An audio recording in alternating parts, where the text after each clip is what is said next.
Welcome to Classroom Discussion. We are happy that you are joining us today. I'm Jenny Donnelly and my teammate is Jennifer Steidel-Jones. We would normally facilitate this professional learning in person with lots of opportunities to discuss and practice the strategies that we talk about. However, since this is a pre-recorded and virtual setting, we ask that you try to take advantage of the self-paced online platform.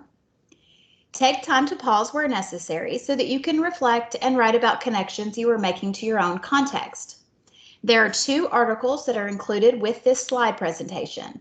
We will be asking you to read the articles as well as think about the information that is presented today and how that might impact your practices. So, for our time together, be prepared to be open to new ideas. Make connections to your current practices. Begin to think about what these strategies might look like in your setting, whether you are an elementary, middle, or high school teacher, or even an administrator. Think about your next steps and how to implement what you learn. We want you to be able to walk away with the beginnings of a plan of how you will create an environment, set expectations, teach procedures, and then implement and monitor classroom discussion. And finally, since we aren't able to be together in person, we do want you to take that time to reflect and answer questions about the readings and this presentation. Again, just a reminder, please feel free to pause at any time to slow down, read, think, and make connections. We are actually going to begin with our first Reflect and Connect. You can find a space to write your thoughts on the graphic organizer that was provided with the materials for this professional learning. Pause the video and take a moment to think about what you want for your students when they graduate. What do you hope they will be like as adults? What characteristics or skills would you want them to have once they leave school? This is just a quick write, so jot a list, as many as you can think of in the next minute.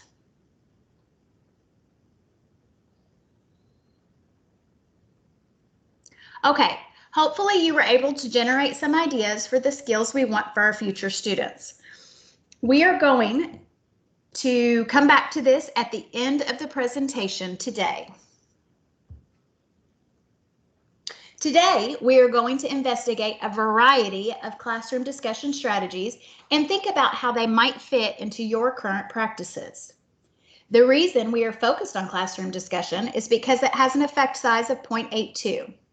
You will know you're successful when you are able to identify and plan next steps for implementing effective classroom discussion in your classroom or setting. In case you aren't aware of John Hattie's work, we wanted to take a moment to introduce you to him. Dr. John Hattie is a professor of education in Australia. He is well known for his research in education that has synthesized thousands of studies and has been ongoing for more than 15 years. Hattie was able to assign quantitative measures to various influences on student learning. He published the findings of his research in Visible Learning and Visible Learning for Teachers. He actually also has several visible learning books that are specific to content and grade band.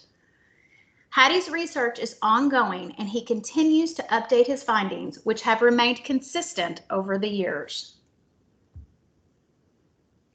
On this slide is John Hattie's Barometer of Influence. This represents the measure of growth or decline that strategies or influences have on the classroom and student learning. There are strategies that we know impact student learning at greater levels than other strategies. Hattie says almost anything works, but we need to identify a level of evidence that might be considered the minimum level. In other words, stop asking yourself what works and start asking what works best. In order for these strategies to be the most effective, they not only have to be implemented, but they have to be implemented with high levels of fidelity. Now, take a second to look at the orange and green highlighted area on the barometer. This illustrates a typical year of growth. An effect size of 0.4 represents 1 year's growth over the course of one school year. The yellow section shows progress that a student can make without proper strategy, instruction, and guidance. This is when students are learning on their own through natural inquisitiveness. The red zone shows influences that students may be exposed to that have reverse consequences on their learning. We are most interested in the blue zone on the barometer, which represents the zone of desired effects. Again, an effect of 0.4 represents 1 year's growth over the course of one school year. Hattie refers to this as the hinge point. John Hattie's work promotes that every child deserves at least 1 year's progress over 1 year's time. His research shows us that if done with fidelity, there are many influences that will give students an opportunity to grow and have 1, 2, and sometimes even 3 years of progress. Classroom discussion has a very high effect size of 0.82, more than double the average hinge point of 0.4. But we must be careful not to have a misconception here. When we are talking about effective classroom discussion, we are not just talking about allowing your students to engage in random, unstructured conversations. Highly effective classroom discussion must be intentionally planned and taught with clear expectations and procedures in place. It must be monitored closely, and students must be held accountable at all times. Notice on the learning pyramid that discussion groups yields a 50% retention rate, and teaching others yields a 90% retention rate. So we can clearly see that effective oral communication, or kids' ability to talk to one another effectively, definitely enhances cooperative learning experiences in the classroom. In addition, effective oral communication is an important part of 21st century learning. It is critical to success in the real world. As a matter of fact, one of the most important workforce skills sought out by employers is effective communication skills. Here's the best news. Effective oracy and student discourse can be learned and developed, so we must intentionally teach kids how to talk to each other. Take a second to read this quote from Michael Scher.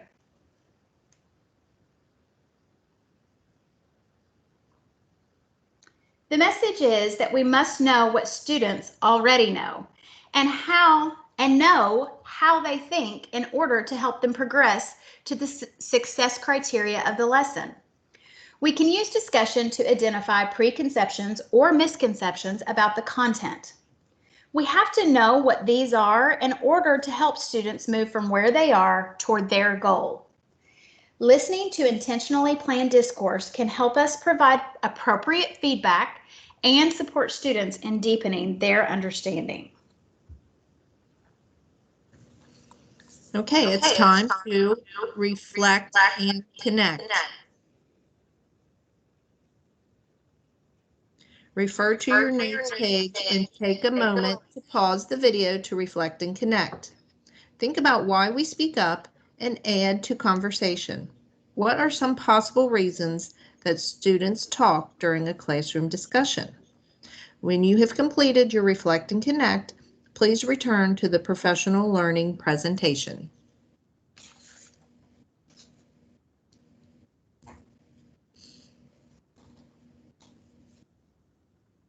There are many reasons that we speak up in discussion groups. These are just a few. Teaching students to be aware of the purposes of discourse in the classroom helps them to be more effective in classroom communication. It brings intentionality to our classroom discussions.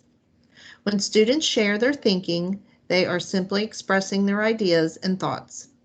We still have to teach students how to make sense of their own thinking and then articulate that so that others can understand.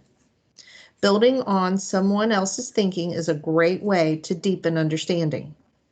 It can also give students a springboard when they are unsure of how to start or form their ideas into coherent statements. Giving students the opportunity to agree or disagree with peers is important to them, developing evidence-based viable arguments. We can teach kids how to express agreement or disagreement with talking stems. At last, in order for students to take ownership of their learning, they must learn how to ask questions and clarify their understanding. One very intentional way to teach students to be effective oral communicators is through the use of talking stems. As you can see, the talking stems are grouped into categories for their purpose: sharing thinking, building on, agreeing, disagreeing, and clarifying.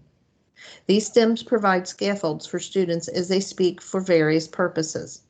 When the stems are aligned to the purpose, it brings more intentionality to the discussion. Having anchor charts posted where students can see the talking stems at all times, or making them very visible and easily accessible, is important to students learning how to use the stems to support effective discourse. This also makes it very easy to hold students accountable for using appropriate talking stems. For example, if you are having a classroom discussion and students want to add on to the thinking of another student, the student can quickly reference the building on stems. You will find these talking stems in the materials provided for this professional learning session. This is just a small sampling of talking stems that you may use to get started, but these lists can definitely be added to throughout the school year as your students come up with others. The more they use talking stems, the more they will recognize new purposes for speaking and new stems that could be added to the charts. Additionally, using stems will become more and more natural for them, and they will rely on the charts less and less. Here are examples of sentence starters. Just another way to frame student thinking and help them initiate and or participate in discourse.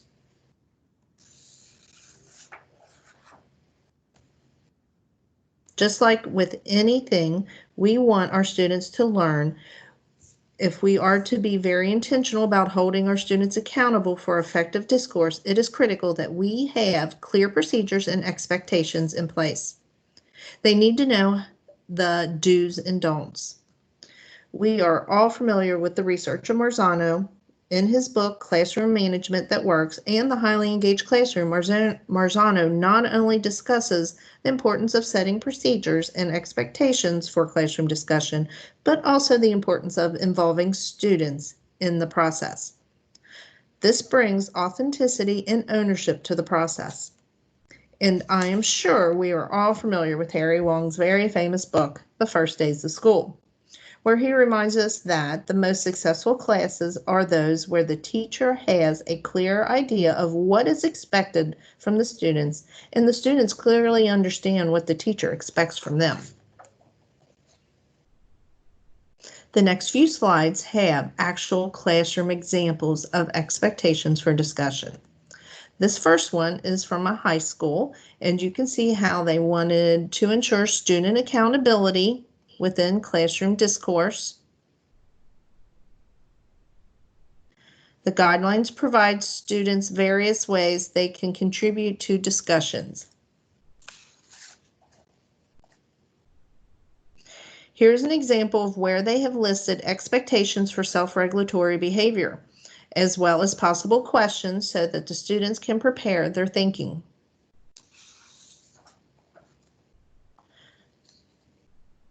This last example is from a math classroom. As you can see, your guidelines don't have to be formal. These were co-constructed with students. Notice that the bullet at the bottom, connecting ideas, was added later as kids discovered something new they wanted to add to their chart. Let's take a moment to reflect and connect.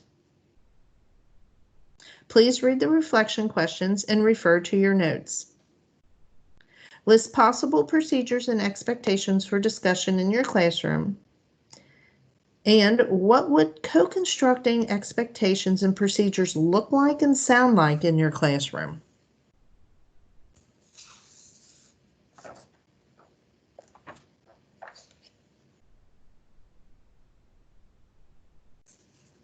Benefits of discourse for students. So benefits for students. It supports the student's sense making and deepening understanding of the content. It moves from surface level to deeper learning and then to transfer that learning to a new scenario or problem.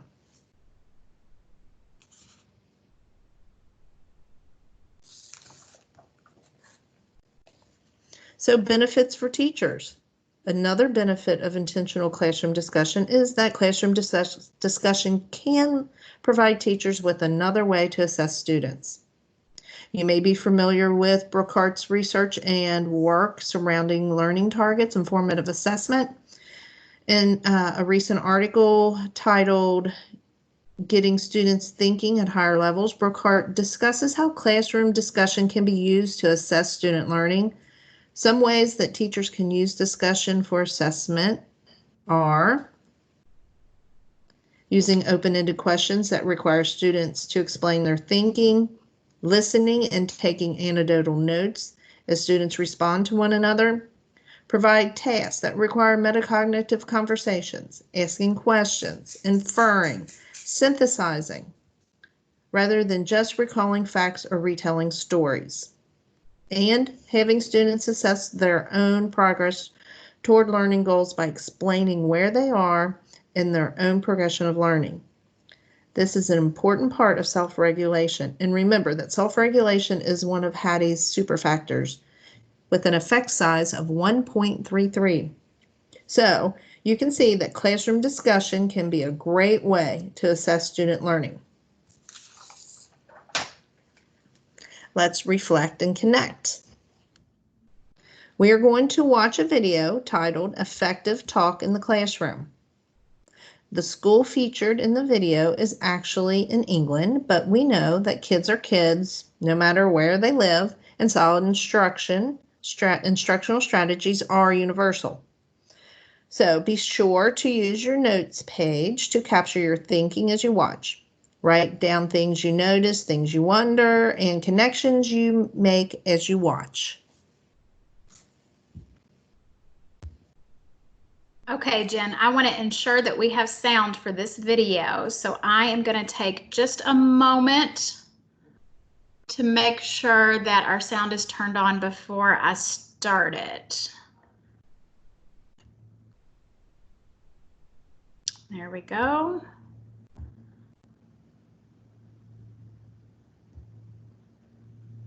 Put your hand up if someone in your family comes from somewhere else in the world and has come to live in London. Could you turn to the person next to you and have a discussion about this talking point? I think Stratford is a better place to live because they're not against anyone. And can I just clarify you?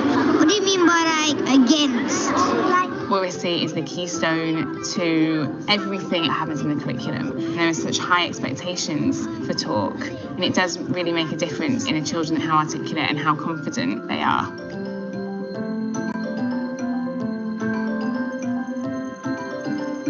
The vision of School 21 is to prepare young people for the world that they're going to go into in the 21st century. I think one of the biggest barriers to the students we serve really getting on in life is lack of good communication skills. We need to elevate speaking to the same level as reading and writing. So we have a vote. What makes me enjoy talking the most is that everybody's listening to you and you're like part of the world and you feel respected and important. When I'm talking, they're listening what I'm saying, and sometimes they give me questions, or maybe I give them questions. Every child within this school is expected to speak in every lesson, in every opportunity throughout their school day, and we try and create lots of different contexts for young people to hone their skills as speakers. So what I want us to do now is to have a discussion about different kinds of culture, and I want us to discuss this. Some cultures are better than others. I think every teacher, if you say to them, do you talk in your classroom? Of course there's talking in the classroom, but what's different here is the deliberateness of it. Every teacher needs to have that toolkit of things that they can draw on to bring effective talk into their practice. We've done a lot of work introducing sentence stems that children can use for different situations. So for agreeing with somebody, for disagreeing politely with someone, for challenging someone. And while we're doing that, I want you to make sure that you're using some of the sentence stems. So you might say linking to someone's points or build on something that somebody has said? Building on there, I agree, because maybe The thing that's had the biggest impact on my practice is probably discussion guidelines. We are going to be discussing why beliefs were important or why they weren't important in ancient Greece. Could anybody remind me about any of our discussion guidelines? one of them is when someone's not contributing, you have to invite them by asking them a question or saying their name. Excellent. Why would you do that, Aaron? Then everyone has an idea. Everyone gets to share their idea, don't they? Well done. So discussion guidelines were created in conjunction with the children. These are the 5 or 6 key things that we think make a really good discussion. I've been able to take a step back, and I think that the children take on a larger role within the classroom. I think it should be Aries and Athena because they're both the god of war. Yeah, but to challenge your diva, there are lots of fish. So another key way of promoting oracy in the classroom is to think carefully about the groupings that you use. So whether you're getting them to talk in pairs or in trios or in larger groups. Sometimes it's best to have students in threes. Sometimes we look at how they can stand in the traverse opposite each other. Each of those different groupings enables a different type of conversation. If you see inside them, we're all human beings and we're all people. Our oracy program is comprehensive. It has to be seen in maths and science and those subjects that traditionally haven't had a talk focus. There are 24 cookies altogether. There are 24 cookies altogether. There are 3 children. There are 3 children. All right, let's see if I I would say that I'd always encouraged talk in my maths lessons before, but what's changed is that I really plan very carefully for talk, and I model and structure the talk very explicitly. Okay, so we're going to go and do our talk task. The talk task, they get to practice what they've done in the new learning, and they're talking through what they're doing. So it's about developing their vocabulary and language of explanation. We were talking about fractions. We done like 4 circles, and then we needed to share 24 in each group. 1, 2, 3, 4, 5, 6. Your turn. We were using sentences to help us. 24 shared equally between 4 children is equal to 6.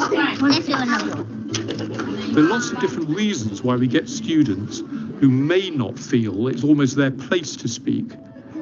So for all those reasons, oracy is an issue of equality, of equity, of social mobility. Wow, I heard some pretty amazing discussions going on just now. So let's get some feedback from some groups. Because of the focus on oracy, we've seen our students become much more confident in their ideas by creating the context and the opportunities for them to speak.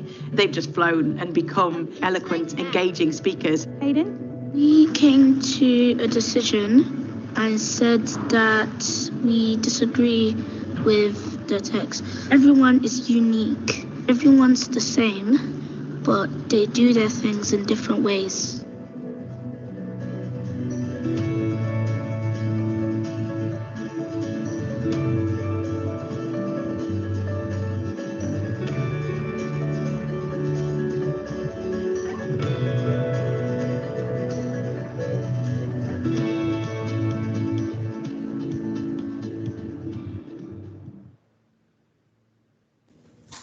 All right, I'm sure you were able to capture and connect within the video sentence starters and discussion stems and a variety of ways that they group their students.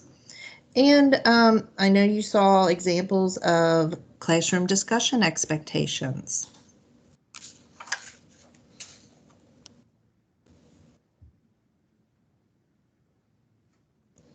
In a few minutes, I would like for you to pause the video, but first let me give you a little direction on what I would like for you to do next. If you haven't already, take a moment to read the article, How Rich is Your Classroom Discourse? Use the interactive reading guide, seen on the screen, to annotate and make notes. Having students use interactive reading tools is a great support to a text-based discussion, also known as text-based seminar. So after completing this activity, please return to the professional learning presentation and we will be ready to reflect and connect.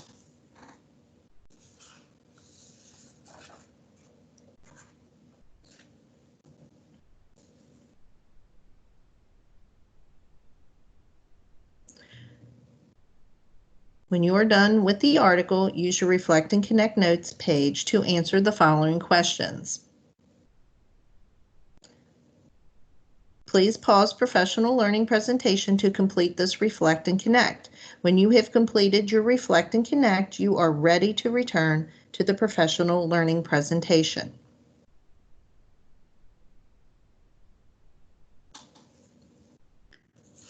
Okay, so to wrap us up, we're going to take a few minutes to talk about whole group discussion. Classroom discussion is often a student-to-student interaction.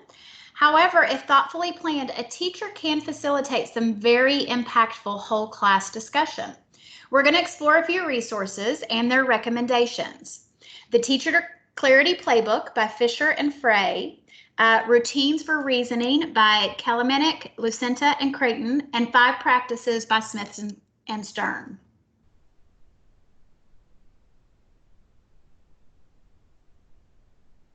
Let's take a look at a quote from the Teacher Clarity Playbook by Fisher and Frey.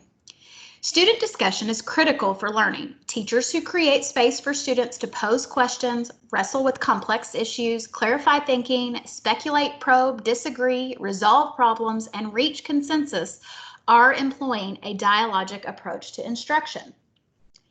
This form of instruction assumes a higher level of authority on the part of the learners, who co-construct knowledge under the guidance of their teacher. So these were some possible discussion techniques from Fisher and Frey, and they include revoicing student comments. So for example, as the teacher, you might say something like, so if I understand you correctly, I hear you saying that. Is that what you were trying to express? Sometimes when we emphasize key points, we might ask students to repeat or paraphrase someone else, helping students pay attention to what's really important. We have to give them time to think.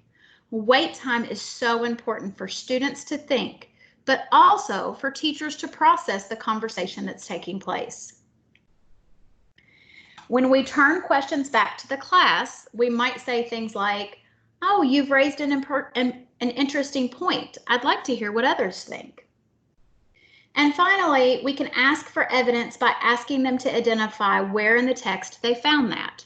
Or, for example, asking them to show their partner where on the graph is that solution. The next 2 resources are specific to math. However, we think the discussion techniques apply to all content and all grade levels. In using the 4R strategy, teachers should ask themselves, did all my students hear that idea? If not, then we should have another student repeat what was said. A teacher might also ask, did all my students understand that idea?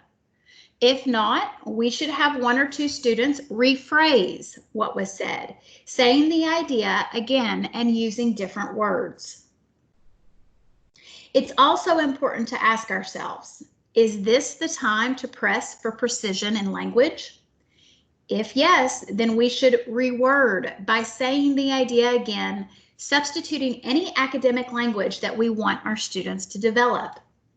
And last, we need to think, what do I need to capture from my students' language and thinking for all students to reference?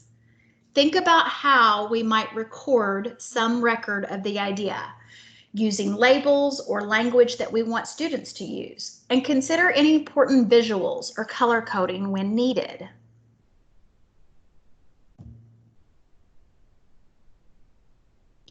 In John Hattie's book, Visible Learning for Mathematics K through 12, it says, we think students should be doing more of the thinking and talking than the teacher.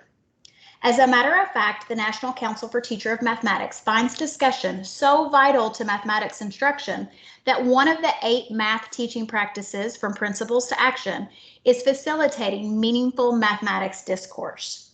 You can see in the diagram above that we are implementing 4 other practices while facilitating meaningful discourse by posing purposeful questions, connecting across mathematical ideas, using evidence of student thinking, and supporting productive struggle. NCTM also published a book by Margaret Smith and Mary Kay Stein titled 5 Practices for Orchestrating Productive Mathematics Discussions. When we have classroom discussion, it's not just for the sake of having students talk. Although we have seen all the benefits that come from promoting effective student discourse, we want to make sure that we're able to teach our content standards through those classroom discussions.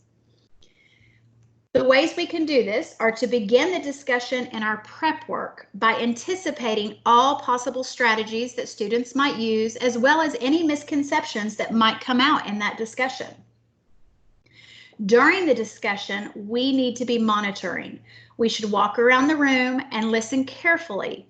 We are looking over students' shoulders and noticing which strategies they are using, listening to those discussions, making comments, and asking questions to further their thinking. During the discussion, and even prior to, as teachers, we are selecting which strategies or ideas that we want to share. We are also sequencing the order in which we have students share in that whole group discussion so that we are developing the sense making in a very meaningful way. The 5th practice is how we help students make connections across the various ideas and representations that come out during our discussion. While the discussion is primarily student-led and the majority of the information comes from and is built upon by students, we are still in the driver's seat, carefully guiding that discussion to help students reach our learning intentions for that lesson. There are lots of specific instructional activities to support effective discussion in your classroom. You might actually already be using some of these. We've listed a few techniques on this slide. Some you may be familiar with, and others you might want to do a little further research. You can find video examples and graphics of many of these.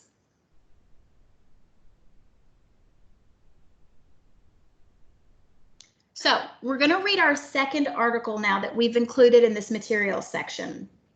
In a moment, just as before, pause the video if you haven't already taken a few minutes to read your article.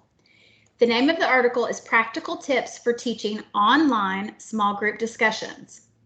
We have found ourselves in a unique situation where many of us have had to learn how to teach using digital tools and platforms that are new to us and sometimes new to our students. As you read the article, think about your own recent experiences with distance learning and how you might continue to use some of these digital tools in the future. Again, use the interactive reading guide to annotate and make notes, and consider ways that we have students read or write before a discussion. The importance of allowing them to make sense of material before they discuss with classmates. After you read the article, you're going to reflect and connect again. Take a moment to write down any important ideas. Be sure to answer the following questions. Describe 3 tools that we might use when facilitating online discussions. And also think about your own experience. What are some helpful tips that you have learned while attempting online discussions during distance learning?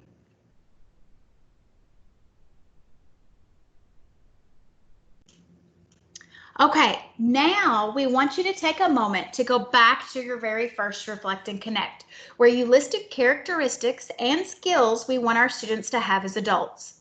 Some of the following may have been on your list. For example, you might have said, we want students to be responsible. We want them to be effective communicators, critical thinkers, work well with others, lifelong learners. We want them to learn from their mistakes, be empathetic, creative, curious. Has your vision changed at all? Think about, how are we actually teaching these skills to students? How are we creating an environment to develop these student dispositions? And last, let's really think about, how does effective classroom discussions support the development of these characteristics in our students?